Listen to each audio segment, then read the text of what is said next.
Est-ce que tu savais que dans le surf, c'est qu'une question de bon timing? Si tu prends la vague trop tôt, tu vas commencer à ramer dans le vide. Et si tu la prends trop tard, bah tu te fais écraser par la vague. Et je pense que tu as déjà eu cette sensation d'avoir raté des vagues, que ce soit dans le trading, dans le Bitcoin, dans l'e-commerce, dans les MMA, bref, toutes ces vagues ces dernières années où tu avais l'impression d'avoir une ruée vers l'or pendant un moment, et tout le monde profitait grâce à ça, mais personne, ou en tout cas très peu de gens, ont réussi à vraiment en créer un business pérenne. Et aujourd'hui, je pense que tu sais qu'avec tout ce qui se passe autour de l'IA, on est encore une fois dans une vague, on est encore une fois dans une bulle, faut faire attention. Mais tu te dis peut-être où est-ce qu'on est exactement dans cette vague-là. Est-ce que je suis en avance, est-ce que je suis trop tard, etc., etc. Donc dans cette vidéo, je vais te montrer exactement où est-ce que tu en es et comment tu peux en profiter en fonction du niveau de compétence que tu as pour pouvoir vendre des infrastructures IA ou vendre simplement des outils IA en partant de zéro. Suis-moi. Ok, pour comprendre dans quel moment de la vague on se situe, il faut comprendre qu'aujourd'hui, à l'époque de Shopify, je sais pas si vous vous rappelez, mais quand l'e-commerce a commencé à exploser et que vous avez vu des figures comme Yomi Denzel, etc. apparaître et des grosses marques exploser, en fait, c'est le moment où Shopify, donc l'outil, la plateforme qui permet de créer des boutiques en ligne, a démocratisé l'accès à l'e-commerce aux particuliers. Et il y a un truc assez spécial qui est en train de se passer, c'est qu'il y a plus ou moins la même chose qui est en train de se reproduire, mais du côté des agents IA et des SaaS IA. Donc de plus en plus de particuliers peuvent potentiellement créer, pas potentiellement, sont en train de créer des SaaS, et c'est en train d'être démocratisé. Et dans un mouvement pareil, dans un mouvement de foule, dans un mouvement de masse pareil, il y a des choses à faire pour pouvoir s'y préparer. Donc, faut comprendre une chose, c'est que dans ce marché-là, on est vraiment, dans un marché pareil où on a une vague, comme ce que je vous ai dit dans l'intro, une vague qui va en train de se passer. Actuellement, on est dans la phase des adeptes précoces. Donc, on a eu les innovateurs, on a eu quelques lanceurs d'alerte qui ont, commencé à prévoir un peu ce qui pouvait se faire avec l'IA, qui sont là depuis 1, 2 ans, qui parlaient d'automatisation, qui parlaient de toutes ces choses-là. Et vous avez maintenant des adeptes précoces qui aujourd'hui commencent à s'y pencher un peu plus. Et vous allez avoir ici, vous voyez, un moment clé où vous allez commencer à avoir un véritable marché. Alors, moi, c'est ma théorie. Je pense que le véritable marché va vraiment arriver quand on va vraiment avoir des SaaS et des agents IA encore plus poussés, qui seront pas que des copilotes, mais des super agents. Et pour l'instant, vous avez déjà de quoi faire de l'argent. Comme Ilyes qui, cette semaine dans notre programme, a lancé son agence d'infrastructure IA et qui, en 2 semaines, a réalisé plus de 6 000 euros avec son premier client, enfin sa deuxième infrastructure à 4 000 euros qui a été encaissée. Vous avez également Alfred et Dim qui font plus de 20 000 euros par mois, grâce à leur agence d'infrastructure IA. Marc Valentin qui fait plus de 10 000 euros par mois. En bref, on a plein de cas comme ça de personnes qui vivent de leur activité et qui s'en sortent très bien.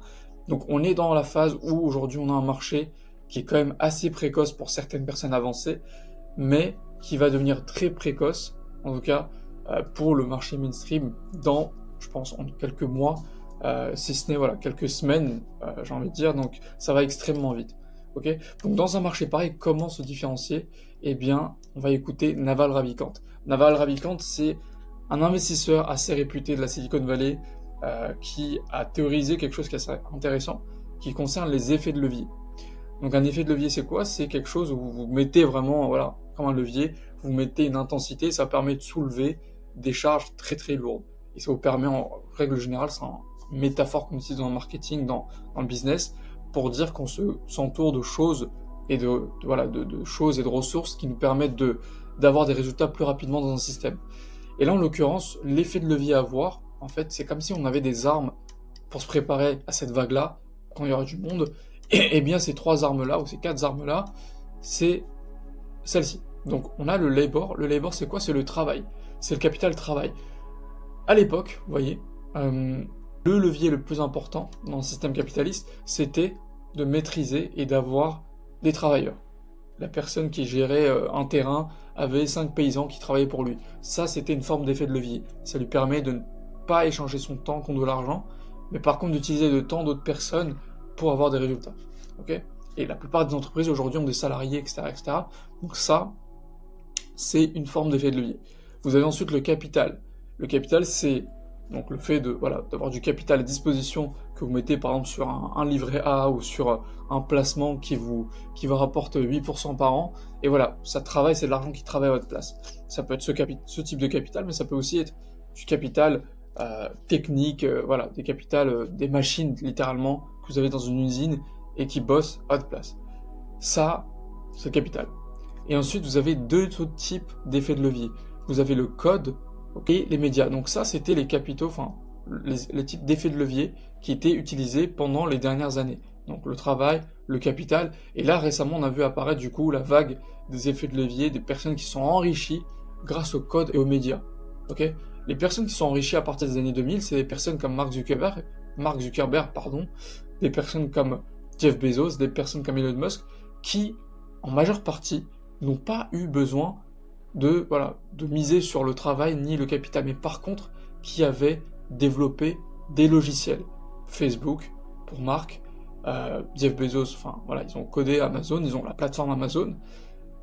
Vous avez Elon Musk qui a eu PayPal, qui a X, etc., etc. Mais en même temps, c'est des personnes qui ont l'attention, qui ont des médias, ok? Donc c'est des personnes comme Mark Zuckerberg qui est la métaphore du média, du réseau social, ok? Qui ont capté l'attention. Pareil, Elon Musk, c'est bizarre qu'il ait racheté qu'il ait racheté X parce que il sait que le capital, l'effet de levier le plus important en ce moment, c'est les médias. La raison pour laquelle je fais une vidéo en ce moment, parce que je sais que l'attention, c'est de l'or, ok? Donc on va revenir sur ça, mais du coup aujourd'hui, les deux plus gros effets de levier, c'est le code et le média, ok? Et donc, quand on lance une activité dans un marché aussi saturé, ok, quand on va se manger cette grande vague-là, eh ben, il faut avoir ces deux effets de levier. Et je vais vous montrer un exemple très simple. On va prendre le cas de l'e-commerce. Je vais vous rappeler, dans l'e-commerce, on sait que tout le monde a fait de l'argent. Vous pouvez littéralement demander, si vous êtes dans le business en ligne, etc., vous demandez à 10 potes à vous, 10 amis qui sont dans le business en ligne, s'ils ont déjà lancé une boutique en ligne. Ils vont tous vous répondre oui. Ils ont au moins tous essayé de faire quelque chose avec l'e-commerce ou le drop. Et ce qui est drôle, c'est que tout le monde a réussi à faire un petit peu d'argent. Ils n'ont pas pu faire des centaines de milliers d'euros peut-être, mais ils ont tous réussi au moins à faire quelques centaines, quelques milliers d'euros. C'est assez bizarre, parce que ça a été tellement mainstream que c'est une vague qui a profité à beaucoup de gens. Mais par contre, le peu de personnes qui ont réussi à en faire un vrai business périn, ils avaient ces effets de levier-là. Ils avaient le média, ils avaient le capital. Ok ? Le code, évidemment, le fait de coder quelque chose en ligne et d'avoir un site, une boutique en ligne, c'est automatique parce que c'est Shopify qui le faisait. Mais par contre, ceux qui arrivaient à se démarquer, c'était ceux qui avaient ces deux effets de levier-là, qui avaient à la fois une image de marque pour développer leur boutique, ok ? Et deuxièmement, des personnes qui avaient beaucoup de cash, qui avaient beaucoup d'argent à brûler pour tester de nouvelles publicités, de nouvelles créas, de nouveaux produits, et ça leur permettait de tester plein de produits, de lancer plein de marques rapidement, et de trouver la combinaison gagnante, et de faire en sorte de trouver une boutique ou un produit, et là ça cartonnait. Et c'est ça que je veux vous dire, c'est que dans un marché, il y a toujours des effets de levier à avoir. Il y a des effets de levier naturels que tout le monde va profiter, comme le code, mais du coup, il y a des effets de levier que d'autres vont négliger, et sur lesquels il faut se jeter très rapidement. Donc là, je pense que vous voyez où je veux en venir. Donc, dans l'IA, le code, effectivement, ça va être un effet de levier naturel. Tout le monde aura la capacité aujourd'hui de monter des agents IA. Rien qu'avec N8N Lovable, il se passe des choses absolument extraordinaires. Vous pouvez monter des plateformes en codant, en tapant des prompts, et ça suffit amplement. Je vais pas dire que le code va disparaître, mais le code va vraiment reculer par rapport au mainstream, par rapport au marché particulier. En fait, tout le monde va pouvoir lancer des applications, lancer des infrastructures IA avec très peu de connaissances. Ok ? Par contre, là, vous allez devoir vous différencier. C'est le média, ok ? Et c'est le cash. C'est donc créer une image de marque autour de l'IA et de devenir l'expert autour de l'IA dans votre niche.